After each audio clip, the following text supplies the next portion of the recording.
as eleições, tanto aqui no Brasil quanto nos Estados Unidos, têm gerado muitas reflexões sobre mudanças políticas necessárias que podem ocorrer, né, nos próximos anos. Teremos eleições presidenciais. Semana passada a gente avaliou as possíveis repercussões da eleição nos Estados Unidos na postura do governo Bolsonaro em relação à questão ambiental. E agora os resultados das eleições municipais, esse cenário se amplia e também as possíveis reflexões, não é? Eu converso sobre o assunto com o professor Pedro Luiz Cortes, que é da ECA, Escola de Comunicações e Artes, do Programa de Pós-Graduação em Ciência Ambiental, do IEE, o Instituto de Energia e Ambiente, sempre com a gente aqui às sextas. Bom dia, professor. Bom dia, Roxane, bom dia, ouvintes. É um prazer falar com vocês. Professor, os resultados das eleições, elas podem gerar algum impacto, pelo menos essa é a expectativa, nas políticas do governo federal, especialmente na área ambiental?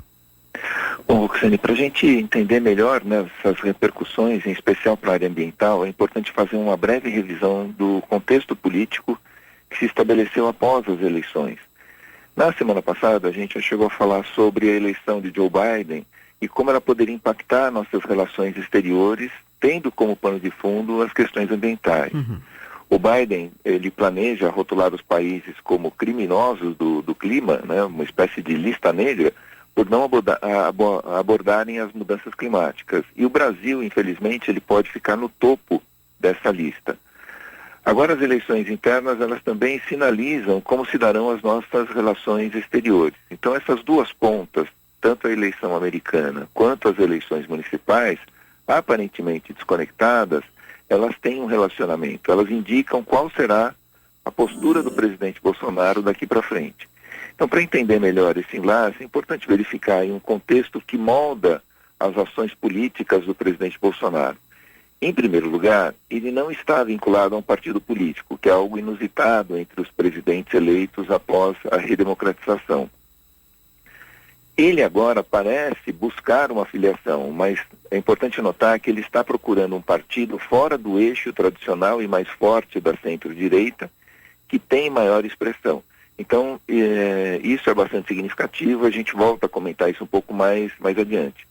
Nas eleições municipais, os candidatos apoiados ou identificados com o presidente estavam distribuídos em uma ampla diversidade de partidos. E o resultado das eleições mostra que esses candidatos não tiveram o resultado esperado. Como o presidente ele já se coloca como candidato à reeleição, o resultado das urnas ele representaria um sinal de alerta. Ele demandaria uma revisão no posicionamento e em determinadas posturas que ele vem assumindo. E esse alerta recente também veio de fora, né, com Donald Trump não conseguindo se reeleger. Como o presidente ele procura mimetizar Trump, seria importante pensar quais atitudes deveriam ser revistas nos próximos 2 anos para evitar que a reeleição pretendida não fosse prejudicada, né? Os dois sinais de alerta, tanto interno quanto externo, eles poderiam ser motivos para essa reflexão, né, visando aí a trajetória de 2022. Isso seria válido, entretanto, se o presidente ele fosse membro de um partido com história e tradição política ou que contasse com o suporte de uma coalizão política forte, o que não se verifica. No caso de um partido forte ou de uma coalizão forte, nomes de peso poderiam fazer uma espécie de contraponto, né? Serviriam aí de interlocutores. Mas o presidente não conta com essa interlocução e tampouco parece interessado em buscar esse tipo de aconselhamento. Na verdade, o seu entourage, ele parece mais dedicado a repetir o que ele gosta de ouvir. Eventuais ponderações, em contrário, não costumam ser bem aceitas pelo presidente. E na filiação que ele está buscando, normalmente partidos menores têm sido prospectados. Ele não busca um contraponto ou aconselhamento, ele apenas quer o apoio de uma estrutura partidária que viabilize sua candidatura. Se não vejamos, um fator importante que contribuiu para a derrota do Trump foi a falta de empenho no combate à pandemia. Mesmo após a derrota do Trump, o Bolsonaro ele não mudou sua postura em relação ao novo coronavírus, preferindo comemorar a suspensão, por exemplo, da Coronavac, isso na semana das eleições. E da mesma forma, é provável que ele mantenha a mesma postura em relação às questões ambientais e ao desmatamento na Amazônia, também conforme declarações que ele fez às vésperas das eleições municipais. Então, o Bolsonaro ele vem demonstrando que não está interessado em rever posições. Muito pelo contrário, ele sempre parece disposto a dobrar a aposta e pagar para ver. Isso agrada a certa fatia do seu eleitorado e com isso que ele conta para o seu projeto político. Mas ele não está falando só com essa parcela da população, o governo tem que, inclusive, conversar com outros países, né? Para isso tem as relações exteriores. Nesse caso, como é que ficariam as nossas relações, especificamente com os Estados Unidos agora, com Biden, e também a União Europeia?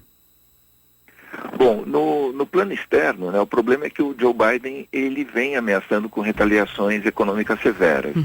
E o governo americano ele poderá, por exemplo, sobretaxar produtos brasileiros e também bloquear linhas de crédito ou investimento aqui no país. E também poderá pressionar a União Europeia a fazer o mesmo. E a adesão da Europa não seria algo difícil de conseguir. Por exemplo, a França ela tem um setor muito protecionista, um setor agrícola muito protecionista, então não seria difícil conseguir esse tipo de adesão e outros países poderiam adotar sanções também já com uma pressão ou uma ajuda americana. Certamente o Bolsonaro vai reclamar, se isso acontecer, e utilizar a retórica de que interesses estrangeiros estão de olho nas riquezas da Amazônia, mas em termos práticos, ele não vai mudar sua agenda ambiental. Como sempre, o Bolsonaro ele vai dobrar a aposta. Então, veja o que ele fez com o combate ao novo coronavírus. Na prática, ele vem mantendo a mesma retórica desde o início da pandemia. Mesmo diante de uma segunda onda na Europa e do recente agravamento de casos aqui no Brasil, ele não está interessado, né, em estabelecer um contraponto ou aceitar argumentações em contrário.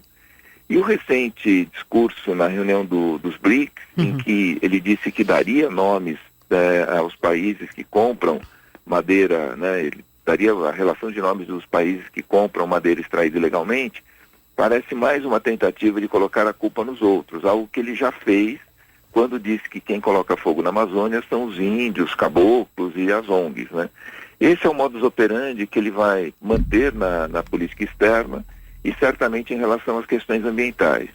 E aquele grupo, né, que congrega uma série de partidos aí, tanto grandes quanto pequenos, né, o Centrão, que dá certo suporte ao presidente, ele não parece interessado em alertar Bolsonaro sobre a necessidade dessa mudança de postura ou estratégia.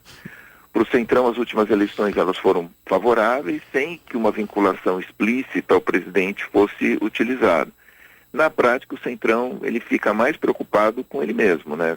Como sempre, né? Com a sua sobrevivência política, independente de quem está no poder. Então, em função do resultado das últimas eleições, tanto a eleição americana quanto as eleições municipais no Brasil, não é possível prospectar uma mudança na política ambiental brasileira que faça uma reversão, assim, uma mudança de 180 graus no rumo que a gente vem seguindo.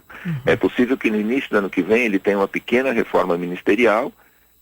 Existe uma indicação de que talvez o Ricardo Salles ele saia do Ministério do Meio Ambiente e vá para o Ministério do Turismo, mas quem assumir o Ministério do Meio Ambiente, eu acredito que não venha adotar uma mudança muito grande em relação ao que vem sendo feito, infelizmente. Então, o cenário não se mostra favorável a mudanças radicais, aí uma mudança de estilo, uma mudança de conduta ou de discurso em relação às questões ambientais, infelizmente. Infelizmente. Professor Pedro Luiz Cortes, professor da pós-graduação em Ciência Ambiental do IEE, também da ECA, tem o canal no YouTube, O Ambiente é Nosso Meio, lá também você pode acompanhar as nossas conversas semanais, assim como em nosso portal Jornal da USP. Obrigada, professor, e até a próxima semana. Eu que agradeço, uma boa semana a todos.